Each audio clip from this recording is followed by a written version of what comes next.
If you ran your personal finances like the government does and like the big corporations do, not only would it be illegal, but you'd be bankrupt for the most part. In this video, I'm going to show you why that is the case. It's very serious to take each step of this, start to break it apart and realize, wait a minute.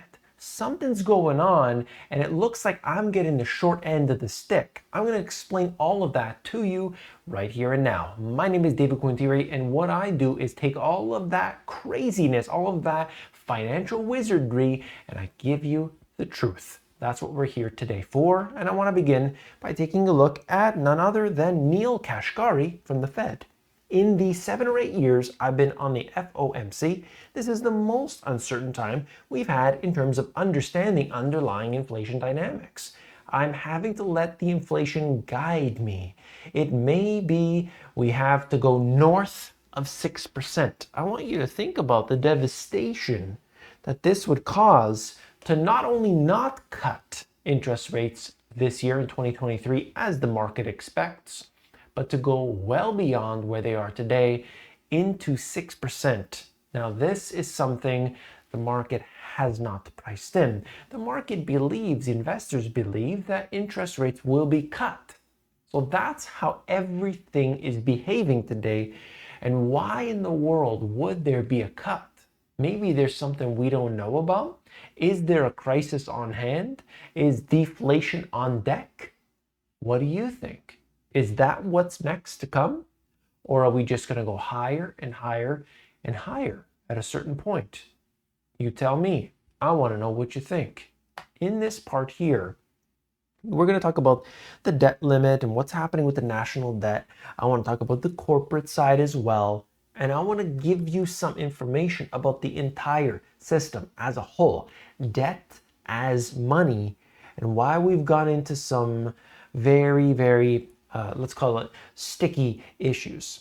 The debt limit agreement highlights an overlooked threat to the $80 billion Democrats pushed through last summer for the IRS, that it will become a congressional piggy bank.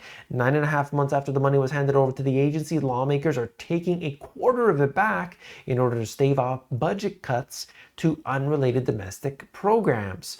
In addition, we have this, the debt deal capped national security spending in fiscal 2024 at $886 billion.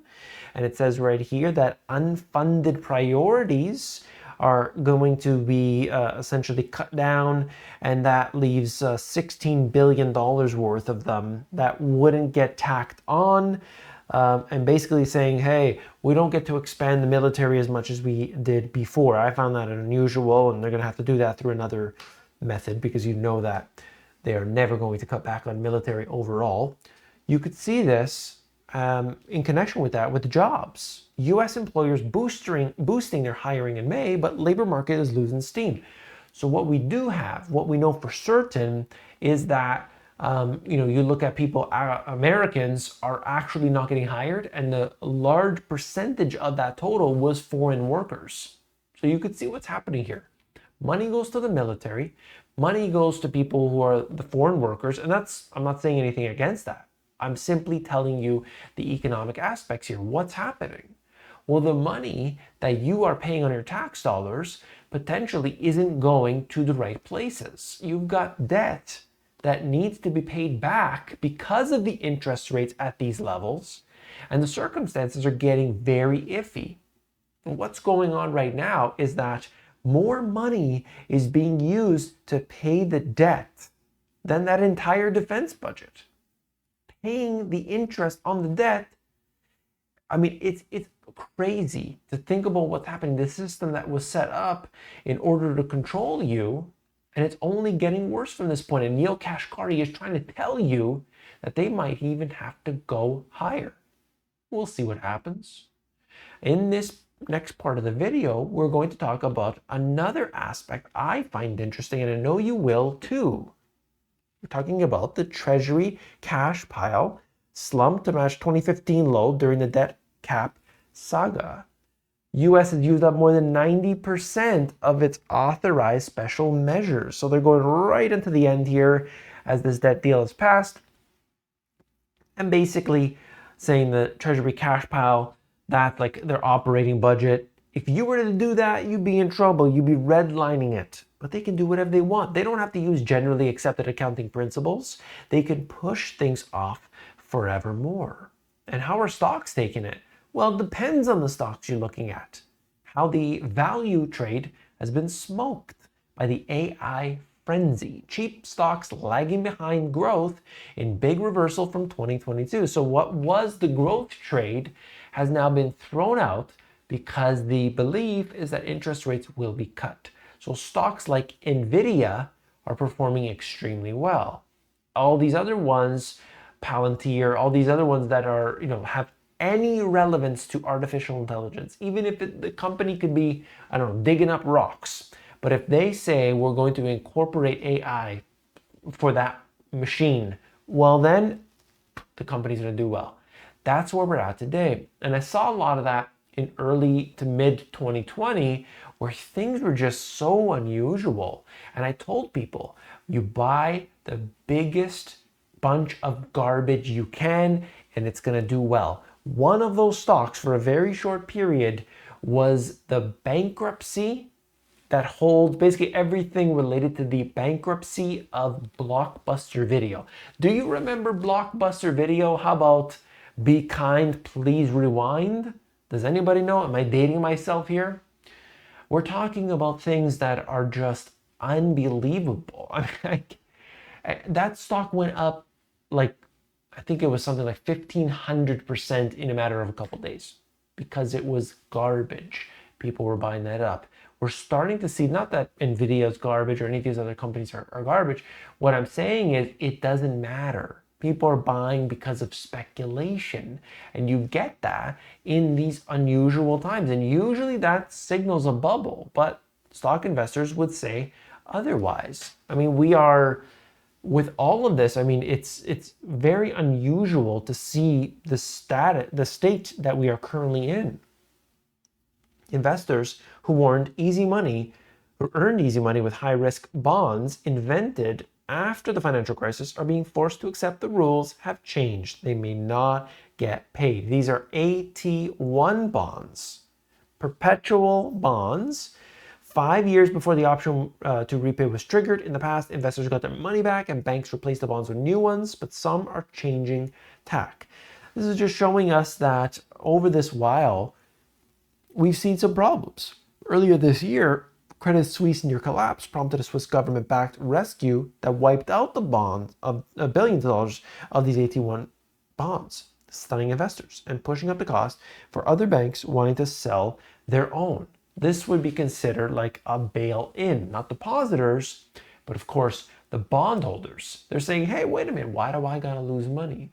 It's a very interesting time in which something that was supposedly steady and stable hasn't performed well. But all of that crazy things, all the high flyers, all the growth, at a time in which it should be quite the opposite.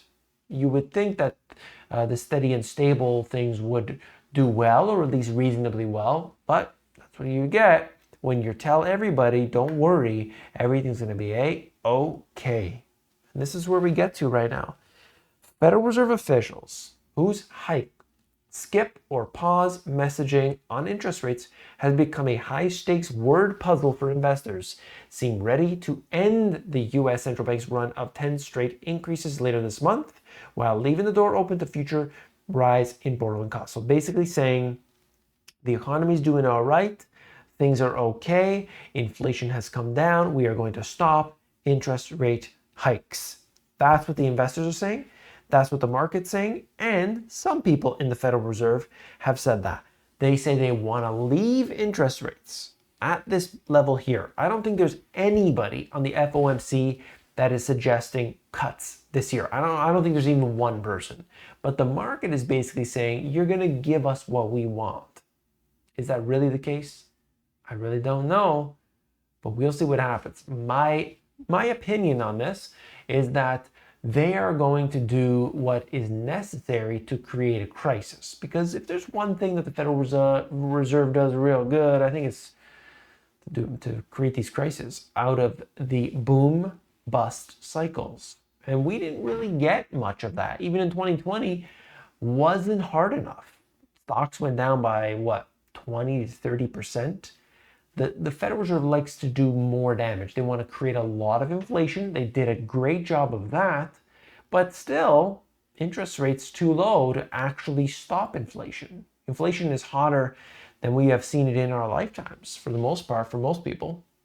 Homeowners in these countries are facing the greatest risk of defaults from steeper mortgage payments, according to the IMF.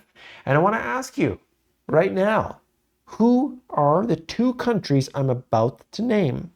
According to the IMF. Let me read that again. I'm going to ask you, put it in the comments below, okay? Homeowners in these countries are facing the greatest risk of defaults from steeper mortgage payments. So who is most affected by higher interest rates? Which countries? Take a pick. Two, I want to see, and we could review them between you and I. We're going to go through that, and I'll be replying to you. Let me know who you think would be facing the greatest risk of default because of higher mortgage rates. What do you think it's going to be? Is it a Western country? Is it somewhere maybe in Asia? Or could be Latin America? What do you think? Put that down below. I want to know what you're thinking on this. This is important, okay? I love these pop quizzes. And I want you to put that down in the comments below. Let's get that going. Take a pick, even one out of the two of those. Let's talk about that right now, okay? Maybe I'll come back to that in a second. Let's do this first, okay? Stick with me. JP Morgan president and COO Daniel Pinto said loan demand is declining at a time when regional and small banks are also tightening credit. Quote, there is no doubt that regional banks and smaller banks are building up liquidity, building capital so that they are lending a bit less. I don't think that the big banks have really changed their lending standards. This is not a huge amount of loan demand in the first place. Saying, okay, we got rates at a certain level, that's tightening credit. You know that is in fact the case. Okay, they are tightening, and that is really affecting the banks. And you see that very evidently going on right now on the commercial side. So this is important because you can't have this issue persist forever. You have to have some level of a catalyst that happens, a linchpin that's pulled, and we have these issues. So here it is. You waited for that part. What are the two countries? Let me show you. Here it is. The IMF says falling home prices could pressure financial markets as interest rates rise. And here we go. Canada and Australia top the list of the countries with a high housing market risks. Congratulations, my friends in Canada and Australia. You top the list. So what does this mean for people? Well, of course, if they are exposed, well, then they got a big issue. They've got a big issue to deal with, right? They are going to be hit. Their neighbors are going to be hit. And hopefully they did not take that heavy risk for themselves, okay? That's the key. I want you to look at this video right here because it talks about money as debt. How do we even get to this place? How could that be possible? This video, Money is Debt, is going to explain it. I put it up on the screen. Check it out right now. I'll see you over there.